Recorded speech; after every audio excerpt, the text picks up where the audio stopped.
Now, Sports Talk with Broads. Here's Hunter Brody. My biggest takeaway from that game was something that I heard from the broadcast team as the clock was winding down. Now, I'm going to paraphrase, but this just shows you what the major issue is inside of this Eagles organization. So, once again, I'm paraphrasing, but one of the final comments of the broadcast was this: how do you rebuild this franchise? Because it's broken. And that's exactly how I feel. That's exactly what I see. And that's exactly the product that we are getting every single week. This football team is bad. And I can't believe we are sitting here today, how many weeks into the season, and we are constantly hearing, well, there's some miscommunication there. Well, these guys aren't on the same page. Who does that fall on? When you hear that 4, 5, 6, 7, 8, 9, 10, 11, 12, 13, 14, 15, 16, 17, 18, 19, 20, 21, 22, 23 times throughout a game, doesn't that fall on the head coach? It absolutely does. Now, Carson Wentz missed so many throws. Carson Wentz had a lot of mistakes. But once again, I look at this head coach, and I think that there is a bigger issue. And it falls even above the head coach, no doubt about it. You heard Riddick. You heard the guys talking about Howie Roseman as he was displayed up on the screen. So you know that it dives way deeper than just Doug Pederson. But if we are going to talk about this game specifically and the outcome on the field, it starts with that man. All right, Miles Sanders. This is what irked me so much, and it was the first damn drive of the game. Before we get into it all, we are broadcasting live from the Manscaped Man Cave. You will receive 20% off and free shipping with the code BROD at manscaped.com. They have so many tremendous products available as we speak, so make sure you check that out. Now, I knew it was going to be an issue right from the jump. You have Carson Wentz dropping back 3 straight times during the first drive. And what makes it even more irritating is there was a penalty on Seattle. So it was 1st and 5, and you don't use your best weapon in Miles Sanders. Doug Pederson just told us that Miles Sanders was a positive for this football team. And on 1st and 5, during the first series of the game, you're not going to run him at all? Fine. Say you don't run him on first down, which is ridiculous in my opinion, but say you don't. Well, then maybe you do on second down when it's 2nd and 5. Give me something. And I'm just giving Doug Pederson the benefit of the doubt there. Okay, if he does it on first, at least do it on second. I'm not even happy with that deep down. It should be first down because think about what you're setting yourself up for during that second down play if you run the ball with Miles Sanders. And look, it's not as if the run game was working phenomenally and they got away from it. The run game did not work at this crazy pace. But you can't just abandon it totally. Miles Sanders had 6 carries for 15 yards. That's not going to cut it. Let's look at Seattle. 29-31 was their pass and run ratio. So they had 29 runs, 31 passes. And some of these stats might be a little bit off because I started jotting down notes when the game still had like 1:30 left or so, 2 minutes left, and the game was over. So it could be a difference in 1 or 2 plays or so by the end of it. But regardless, do you see the difference between that and then 14 rushes and 45 passes for the Philadelphia Eagles? That is a problem. Now, let's factor in the sacks because Carson Wentz got sacked a bunch of times. So those were also passing plays. Let's think about Carson Wentz and how many times he ran the football. Those were also called passing plays, except for one of them. One of them looked like a designed run for Carson Wentz right up the chute. So that one was interesting. But I add that to the context because that's even more passing plays that Doug Pederson called. You could look at a situation where he called like 50 passing plays. This is ridiculous. That is awful. Now, how about the decision when it's 4th and 4 to go for it? Instead of kicking a field goal, you could have made the game 20-12.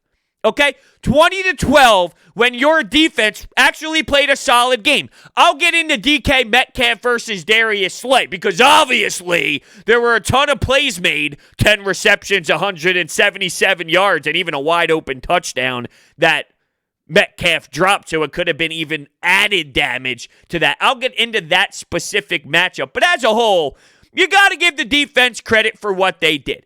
They held this offense in the game. So if you have a chance, and I'm not just claiming, by the way, that Jake Elliott would have made that field goal considering he missed an extra point and he has missed some gimmies this season as well, and he's missed some long daddies too. So Jake Elliott has been very up and down this season, let's say. So I'm not claiming he would have automatically made it. But let's say he did, 20-12, your defense made a stop after that possession. Your defense was keeping you in that game. So you basically gave up on your team. The way I see it, Doug could have let that game go on longer where the team was more involved. But he let it come down to a 4th and 4 for the game. It didn't need to be that way. And oh, by the way, Dallas Goedert and Carson Wentz are not on the same page. Tell me how that happens. This is a serious issue that I am seeing this team not perform correctly. Miscommunication, not on the same page. How? I saw a rollout to the right. Guess what happened? 17-yard gain. Oh, would you look at that? I saw this offense work a bit, have a little bit of momentum when they went up tempo. They didn't do that very long. How can you possibly see this team succeed in certain areas and then not do it? It really does feel like Doug Pederson is okay with being fired. And there have been plenty of reports. There's been one, actually. I'm not going to blow that out of proportion. There's been one report, and it was Domowitch and Joe Banner going back and forth where possibly Doug Pederson would not be unhappy if he gets canned. It sure looked that way on the sidelines. He sure coached that way. And I thought Seth Joyner brought up a very interesting point. Now, just a few episodes ago, I mentioned how Adam Kaplan states this all the time. Doug Pederson is not good at coaching his coaches. You need to be able to do that. That is part of your job. That's part of your duties as a head coach. You are now on the 3rd wide receiver coach, and you saw these wide receivers fail and fail miserably when it came to getting open against the worst passing defense in the history of football. That is bad. That is garbage. Jalen Reagor had a tough time. Alshon Jeffrey had a tough time. Why is Alshon Jeffrey even out there? Travis Fulgham played barely over 50% of the snaps. Now, I don't think that Travis Fulgham is what he was during those 4 games where he was explosive as hell. But I also don't think it's ironic that you have Fulgham playing worse when Alshon Jeffrey comes back. And of course, Jalen Hurts ends up getting the reception because Alshon Jeffrey caught the football. Obviously, that would happen. And this Jalen Hurts thing, it's a nightmare. What was their game plan drafting this guy? I know we all questioned it, but we all convinced ourselves that this guy would be a gadget player, a Taysom Hill type player. They have no clue how they want this guy to work. They have no idea what they're doing with this kid at all. At least if that was their game plan, then we know. But you can't even justify anything that they're doing right now. Nothing. If they used him as a legit gadget, okay, then you know his role. We have no clue what his role is. Now, Jeff Mosher of Inside the Birds reported before the game that Lurie gave directive to play Hurts if Carson Wentz was to struggle.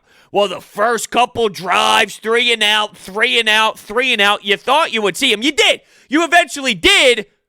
Penalty. False start. What's going on here? Was there a lack of communication on what you are going to do? Now, after that, you get a completion. But you know what else I saw? out of the Jalen Hurts package? I saw a read option that went nowhere. I saw a play with Carson Wentz out there as well. What is the game plan with this kid? It's an embarrassment. One guy coming in, one guy coming out, one guy coming in, one guy coming out. Laughing stock of the league. That's what it is. I wanted to put a brown paper bag on my face watching this in my basement alone. That's how embarrassed I was during those moments of the Carson Wentz, Jalen Hurts jumbling.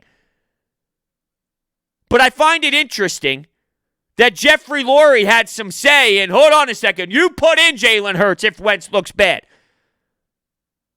The problem is with this team is everyone, for the most part, that hates Carson Wentz wants to put it on Carson Wentz.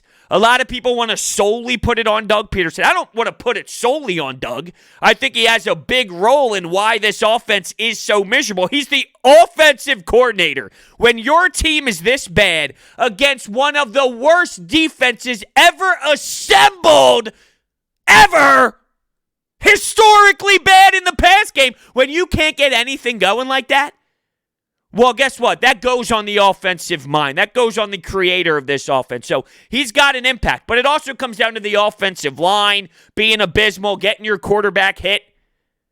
Your wide receivers, as I mentioned, can't get open. And I never really finished my point about these wide receiver coaches and Doug Pederson coaching his coaches. They're not getting any better. And the way Seth Joyner explained it is, when it comes to the hand checking, when it comes to the hands at the line of scrimmage, they're getting beat easily. Boom. Because they're getting pressure at the line of scrimmage and they're not properly being taught how to get by that and how to maneuver past that using the hands. So you're setting these guys up to fail right from the line of scrimmage. That falls on the head coach. You're just going to keep firing wide receiver coaches every single year? Or at some point are you going to look at the guy who controls the offense? That is also part of the coaching job. It's not just about what happens on game day, the quarterback and the game plan and the calling of the game. It goes way deeper than that. Now, I'm really disappointed in Jalen Reagor. For him not to create separation at all on some of these guys, that's bad. That's really bad. Now, I did see some things of using Jalen Reagor in space that I liked, but ultimately, I need more out of this kid. No doubt about it, I need more out of this kid. I thought there were a couple times where Doug actually schemed some guys open. Sadly, that's when Carson Wentz failed. Missing Dallas Goedert a couple times right up the seam.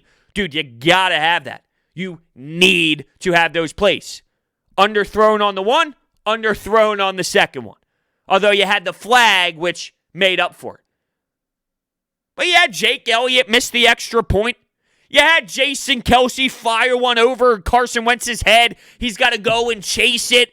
Then he tries to throw it out of bounds. Did he get it back to the line of scrimmage? Hell no. He was 2-3 yards shy. There's no way that should have counted as getting the ball out. Intentional grounding, you think? No doubt. Easy. Birds got lucky, though. Seriously, this is pathetic. Now, the defense, they made some plays. Fourth down. Early on, you had Russell Wilson and Pete Carroll go for it on fourth down a couple times. You know why? Because they weren't afraid of this Eagles offense at all. They knew if they turned it over on downs, well, good luck, Eagles. You suck. That's essentially what they were doing. That's why they went for it on fourth down. Now, they tried some misdirection stuff. I was surprised. The Eagles defense actually did their job during those moments. Derek Barnett with 2 big fourth down stops. That was nice to see. Alex Singleton with a couple tackles. Boom, getting in there. You saw some things out of the defense that you really liked.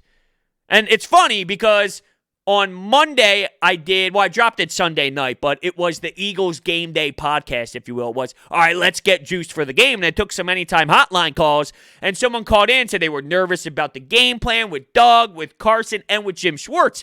And I said, look, you should be okay with Jim Schwartz. He's had bad moments, but I'm not afraid of Jim Schwartz's game plan. I know that he is a smart football mind on the defensive side. Now, he gets beat sometimes, sure, but ultimately, he's the guy that I have trust in the most on this team. and I thought he dialed up a pretty damn solid game.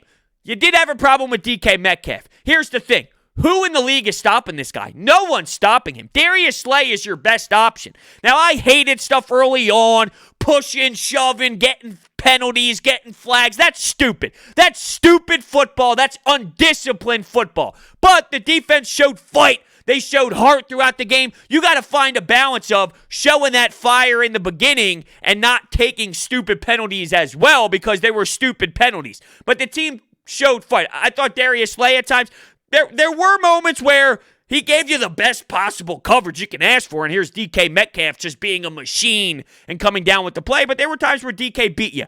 I really don't know how much more you can do. Now, help over the top. Well, it's funny. Jim Schwartz brought extra men at one point. Thinking, all right, here we go, bringing some pressure, getting in on the quarterback. Well, that's when, bang, big play happened. Well, that's funny because a lot of the Jim Schwartz haters scream the blitz more.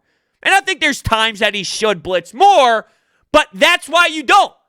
That's when other teams can exploit the blitz. That's exactly what happened.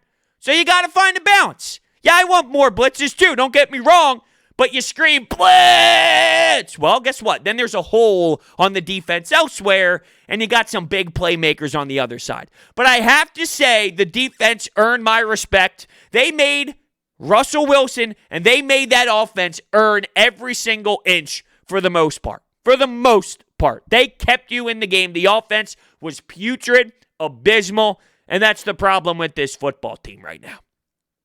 They have an O-line that stinks. They have wide receivers that can't get open. They have a quarterback that's missing throws and that's not seeing the field and not picking the best matchup.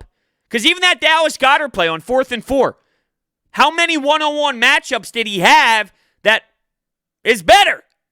The problem is, though, if you're not winning your routes all game long, well, guess what? At some point when you snap the football, knowing your offensive line is going to get toasted within seconds and knowing that these receivers haven't been able to get open all game long, it's like, okay, hold on, what am I going to do here? What am I going to do here? I'm not saying that Carson Wentz doesn't deserve criticism during those times. He does. He has to be better. But I'm just putting it into context when you recognize for 40 minutes that this isn't working and you know the ball's going to get hiked to you and you're thinking, how am I going to expect this to work, this play? Well, a lot goes through your brain. And right now, during this dysfunctional mess, I'm sure that there's a lot more even added to, hey, my receiver hasn't won a matchup all night long and, hey, my offensive line's been getting abused. I'm sure that there's way more than just that bottled up inside the brain of Carson Wentz.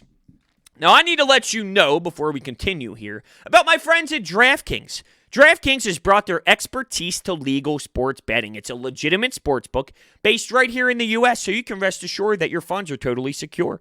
DraftKings, America's top-rated sportsbook app, is safe, secure, and reliable. Deposit and withdraw at your convenience. Listen to this crazy deal. It's insane.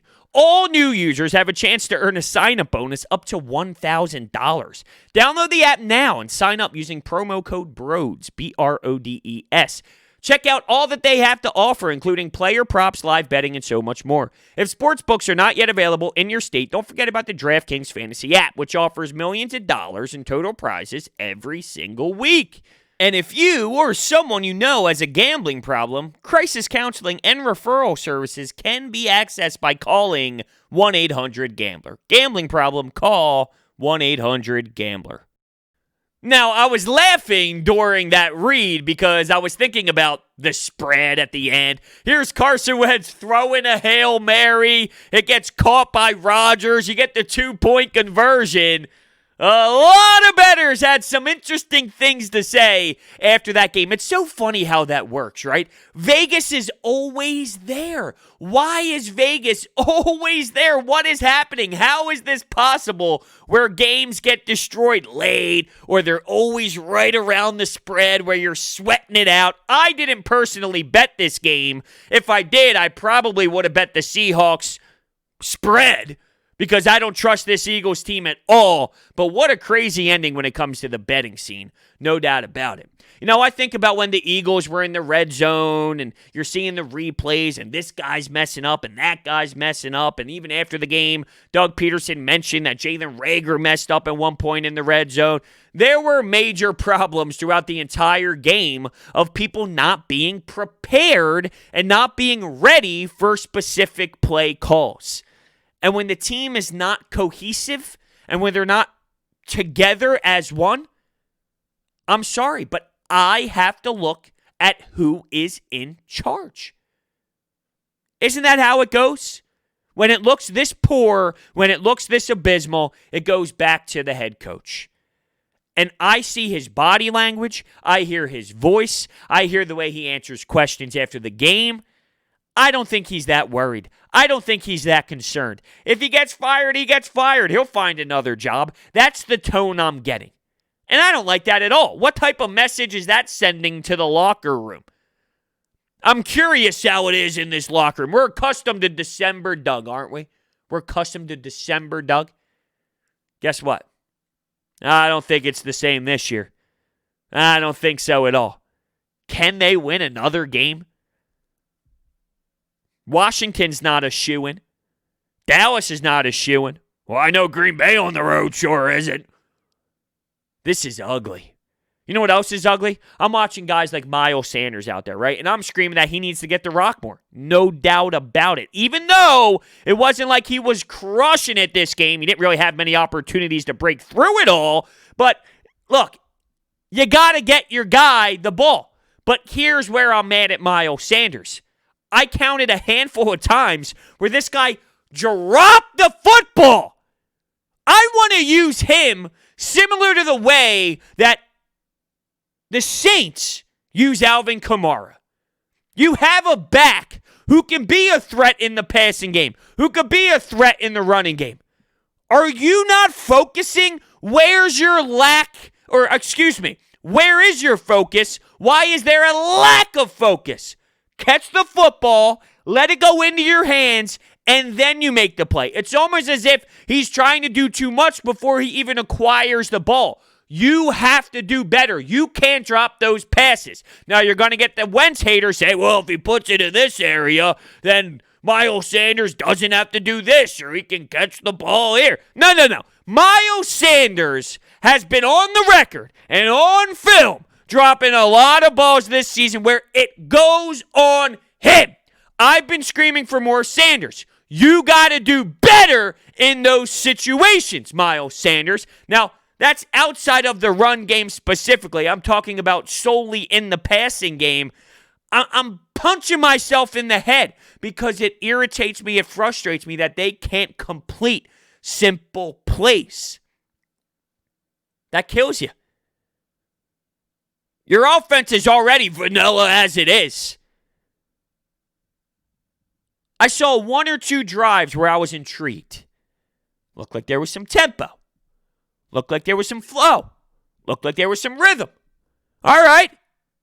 Well, guess what? One or two drives isn't going to cut it. It's just not. This is a bad football team. And I think you're going to see some major changes. And I'll go back to the quote that I started this podcast off saying. And once again, this isn't an exact quote. It was more of a paraphrase. But my light bulb in the brain went off as soon as I heard it. How do you rebuild this franchise? Because it's broken.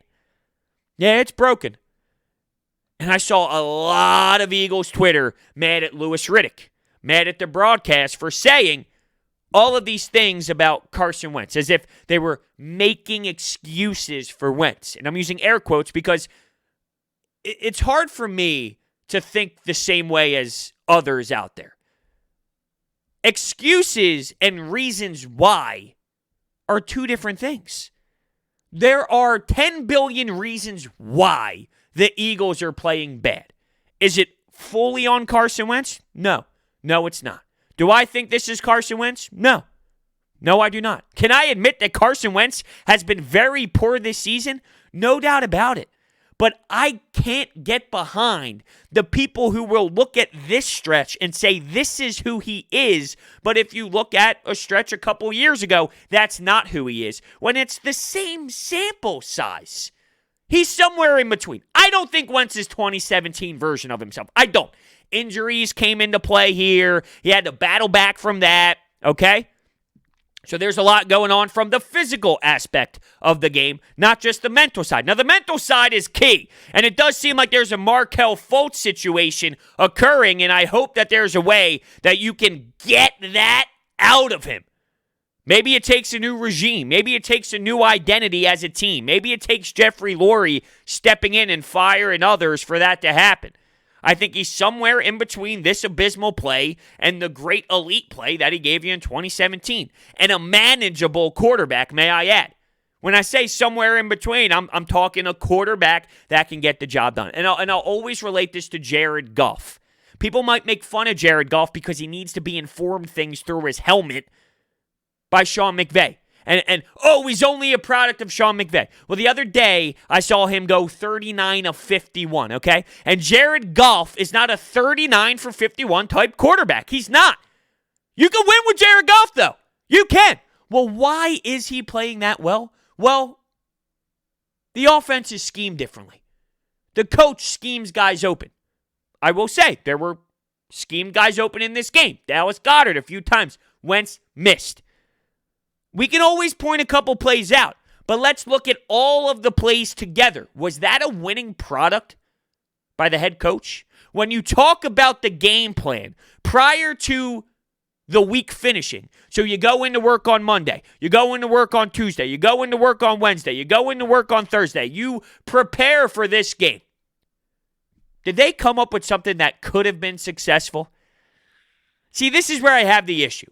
There will be some that think, yes, if Wentz did this and that better in a couple of plays, that would have been the difference in winning because, well, the defense held you in it. But I'll counter by saying this. If Doug Pederson did a better job, guess what? The whole game changes. If you roll Wentz out of the pocket, here you go again. And you don't need to roll this guy out of the pocket every single play. But when he does, he succeeds. It's that simple. So you see him roll to the right, a gain of 17, boom. But you never do it. You never, ever, ever do it. That could be a big-time difference. So yeah, Wentz did miss a couple plays. Do I personally think those couple plays were the difference in this game? No, I don't. Me, personally, bros, no. No, I do not. But I think if this coach calls a better game, puts this team in a better position, it's a different scenario. And I go back to that field goal. 20-12. If you kick the field goal, 20-12. It's a one-possession game with the defense actually doing reasonable throughout the entire game. Hiccups, sure, but your defense held you in the game. So right there, that's a coaching flaw. You want to talk about a mistake, a missed throw by Wentz? Fine. This is equivalent to a missed throw by the head coach, putting your team in a one-possession game. Instead, that sealed the deal. Instead, the game was over. Sorry, that's bad. Big balls, Doug, that would make sense if your team made sense. If your team was operating at a high pace. If you believed in your team to score a bunch of points, to be able to move the right. No. This isn't that team. This team is a bad team. Get your points when you can. You're limited in those opportunities. Get your points. Get your points. Get your points. Keep your team fighting and involved until you possibly can't anymore. Instead, you have miscommunication from your tight end and quarterback. Unacceptable. It really is unacceptable. Now, I told you about Manscaped. Excuse me. I told you about DraftKings. Let me tell you about Manscaped. Jingle balls to the walls, fellas. Listen up. Untrimmed pubes are a thing of the past. It's time to gear up and get yourself the gift of shaving this holiday season. I am talking about Manscaped Perfect Package 3.0.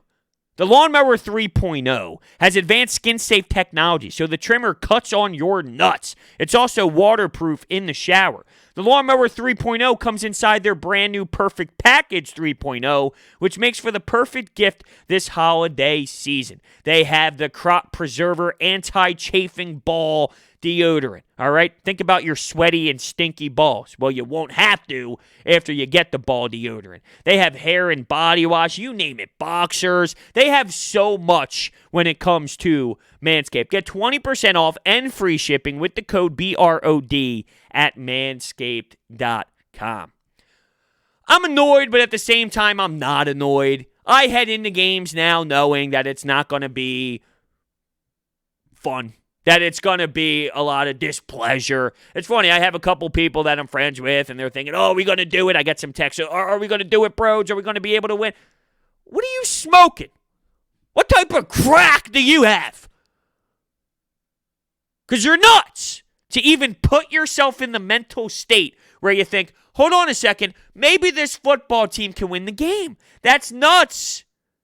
You're a serial killer if you think they can actually pull this stuff out. This is bad. And I want you to leave your reaction to the game. The phone number, 856-442-9805. I have billions and billions of voicemails already. But you know how it works. It's a little weird with the late night games because by the time the post-game podcast is out, it's technically the middle of the night or early in the morning. So when we do the day after podcast, I will react to your reactions. We'll listen to your phone calls, and we use it on the Sports Bash on 97.3 ESPN as well. So your voice will be heard. Make sure you call. Once again, 856-442-9805. I'm really excited to hear your thoughts. I don't listen before, so I get the natural reaction and the first listen as I record the podcast, but I can see the transcripts with each call, and it's funny. A majority of them say, hey, bros, this F star, and then it has ... as if the message continues, but so many of the calls seem to start out that way nowadays, which isn't surprising. It's just funny to see, and I love hearing the reactions because you should be pissed off, although you should also be aware that this is going to be the outcome to this point. So look, there's just so many problems. You're going up against a Seattle team that has a horrendous defense, yet you can't find ways to get separation from your wide receivers, you have a quarterback missing throws, you have a head coach that can't put together a proper game plan, while DK Metcalf is exploding, and this guy is a freak. I wonder what Howie Roseman and what Jeffrey Lurie is thinking during these times.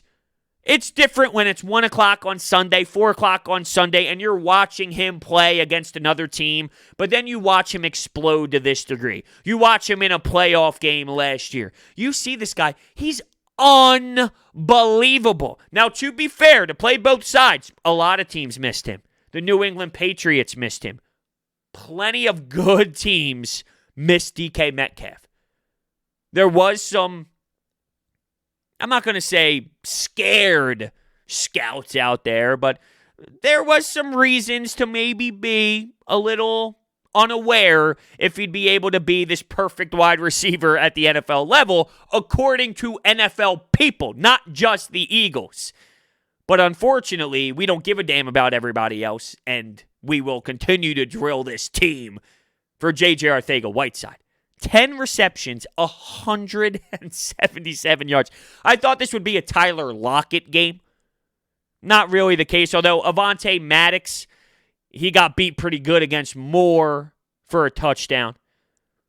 Roby Coleman had some nice plays out there. A couple stood out to me where I was like, okay. There was one where it was Darius Slay and DK Metcalf on each other. It was Roby Coleman and Tyler Lockett. There was trying to be a pick play involved, but both of the corners played it well and did their job. So, I thought Roby Coleman had a couple nice plays. I thought it would be a Lockett game. I thought Chris Carson and Russell Wilson would be able to implement some sort of trickery, if you will, misdirection, doing this to confuse the defense.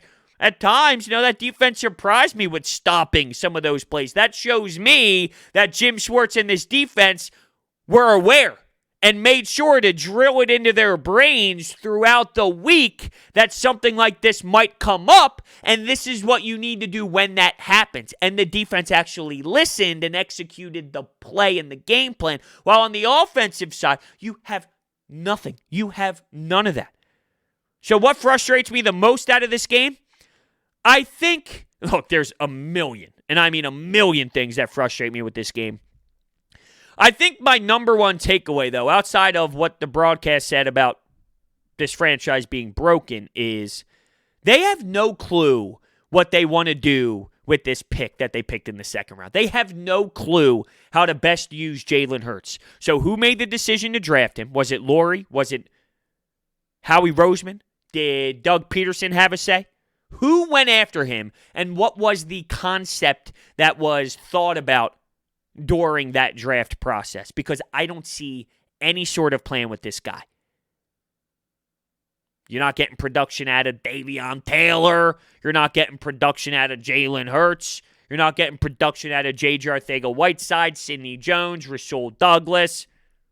It keeps continuing to pile up as we speak, year after year. And when you look at a big window, when all that comes back to bite you, this is the result that you get. So it shouldn't be shocking, right? I mean, this is something that you should have seen.